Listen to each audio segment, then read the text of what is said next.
ಪಾಕಿಸ್ತಾನ ಸೈನಿಕರ ಕೈಗೆ ಸಿಕ್ಕಿ ನರಳುತ್ತೀರಿ ಹೋದ ಸೌರಭ್ ಘಾಲಿಯವರ ಸಾವಿನ ನಂತರವೇ ಭಾರತದಲ್ಲಿರುವ ರಾಜಕೀಯ ನಾಯಕರಿಗೆ ಮತ್ತು ಸರ್ಕಾರದ ಅಧಿಕಾರಿಗಳಿಗೆ ಗೊತ್ತಾಗಿದ್ದು, ಕಾರ್ಗಿಲ್ ಬೆಟ್ಟದಲ್ಲಿರುವವರು ಭಯೋತ್ಪಾದಕರಲ್ಲ, ಪಾಕಿಸ್ತಾನಿ ಸೈನಿಕರು. ಮೇಜರ್ ವಿಪಿ ಮಲಿಕರು ಬಹಳ ದಿನಗಳಿಂದ ಹೇಳ್ತಾ ಬರ್ತಾ ಇದ್ರು, ಭಯೋತ್ಪಾದಕ ವೇಷದಲ್ಲಿರುವವರು ಪಾಕಿಸ್ತಾನಿ ಸೈನಿಕರಂತ.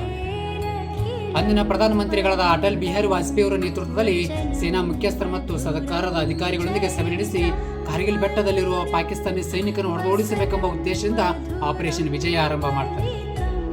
ಆಪರೇಷನ್ ವಿಜಯದ ಮೊದಲ ದಿನದ ಅಂಗವಾಗಿ ಕಾರ್ಗಿಲ್ ಬೆಟ್ಟಗಳ ಮೇಲೆ ಯುದ್ಧ ವಿಮಾನಗಳನ್ನು ಕರೆದುಕೊಂಡು ಹೋಗಿ ದಾಳಿ ಮಾಡಬೇಕೆನ್ನುವಂಥದ್ದು. MiG-27 ವಿಮಾನದ ಮೂಲಕ ನಚಿಕೇತರವರು ಯುದ್ಧ ವಿಮಾನಗಳನ್ನು ಕಾರ್ಗಿಲ್ ಬೆಟ್ಟಗಳ ಮೇಲೆ ತೆಗೆದುಕೊಂಡು ಹೋಗ್ತಾರೆ. MiG-27 ವಿಮಾನ ತಾಂತ್ರಿಕ ದೋಷದಿಂದ ನೆಲಕ್ಕೆ ಉರುಳುತ್ತದೆ. ಆಗ ಪಾಕಿಸ್ತಾನ ಸೈನ್ಯವು ನಚಿಕೇತರನ್ನು ಸೆರೆ ಹಿಡಿಯುತ್ತದೆ.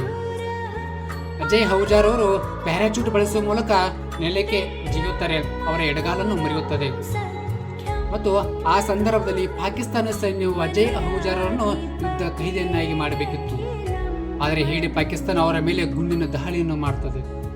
ಏಕಾಂಗಿಯಾಗಿ ಅಜಯ್ ಅಹುಜಾರ್ ಅವರು ಹೋರಾಡಿದರೂ ಸಹಿತ ಅವರ ಪಾಕಿಸ್ತಾನ ಸೈನ್ಯದ ಗುಂಡು ಬಲಗಿವಿಗೆ ಹಾರಿಸ್ತಾರೆ. ಅದು ಎಡಗಿವಿಯ ಮೂಲಕ ಹೊರಬರುತ್ತದೆ ಮತ್ತು ಅಲ್ಲೇ ಅರ್ಧ ಪ್ರಾಣ ಬಿಟ್ಟಿದ್ದ ಅಜಯ್ ಅಹುಜಾರ್ ಮೇಲೆ ಮತ್ತೆ ಗುಂಡಿನ ದಾಳಿ ಮಾಡಿದಂತಹ ಪಾಕಿಸ್ತಾನ ಸೈನ್ಯ ಅವರ ಎದೆಗೆ ಗುಂಡನ್ನು ಹಾರಿಸಿ ಅಲ್ಲೇ ಅವರನ್ನು ಕೊಂದು ಬಿಡುತ್ತಾರೆ.